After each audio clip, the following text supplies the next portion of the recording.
ఇప్పుడు రైస్ కోసం అయితే ఒక 4 గ్లాసులు వాటర్ తీసుకున్నా. నేనైతే 1.5 రైస్కి 4 గ్లాసులు వాటర్ తీసుకున్నా.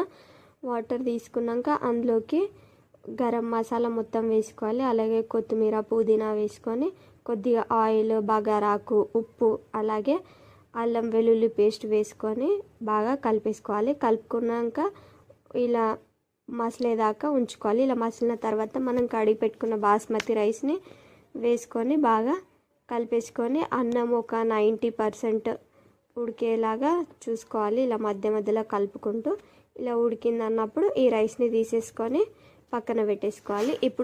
ఇప్పుడు మీరు దేంట్లో దమ్ పెట్టుకుంటారో ఆ బౌల్ తీసుకొని అందులోకి కిందికి వంకాయలు బాయిల్ చేసుకుంటాం కదా, ఉడికించుకున్న వంకాయలను మొత్తం అందులో వేసుకొని కొద్దిగా ఫ్రైడ్ ఆనియన్స్, కొత్తిమీర, పుదీనా వేసుకొని దానిపైనుండి రైస్ని ఇలా లేయర్గా వేసుకోవాలి. వేసుకొని ఒకసారి మంచిగా ఇలా అంతా స్ప్రెడ్ చేసుకున్న తర్వాత ఒక 5 వంకాయలు అయితే నేను తీసుకున్న పైన పెట్టేద్దామని.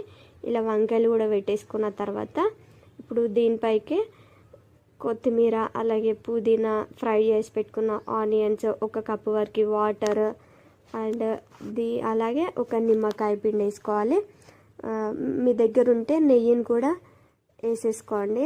నెయ్యి టేస్ట్ చాలా బాగుంటుంది. వేసుకున్న తర్వాత కలర్ కూడా ఫుడ్ కలర్ ఆప్షనల్ అనమాట. మీ దగ్గర ఉంటే వేసుకోవచ్చు, లేదంటే లేదు. నేనైతే ఇక్కడ వేయట్లేదు. ఇవన్నీ వేసుకున్న తర్వాత టైట్గా ఉండే ఒక మూత పెట్టేసుకొని దానిపైన ఏదైనా వెయిట్ పెట్టేసుకొని ఒక 10 నుండి 15 మినిట్స్ అయితే లో ఫ్లేమ్లో ఉడికించుకుంటే అయిపోతుంది. ఎంతో టేస్టీగా ఉండే వంకాయ బిర్యానీ అయితే రెడీ అయిపోతుంది. మీరు ఎప్పుడైనా ట్రై చేయకపోతే ఒకసారి ఖచ్చితంగా ట్రై చేయండి. అండ్ ఎలా వచ్చిందో కూడా ఖచ్చితంగా కామెంట్ చేయండి. వీడియోని ఇంతవరకు చూస్తున్నారు కదా, ఖచ్చితంగా లైక్ చేసి కామెంట్ చేయండి. అండ్ కొత్తగా చూసిన వాళ్ళైతే ఛానల్ని ఖచ్చితంగా సబ్స్క్రైబ్ చేసుకొని లైక్ ఇచ్చి వెళ్ళండి. Thank you for watching.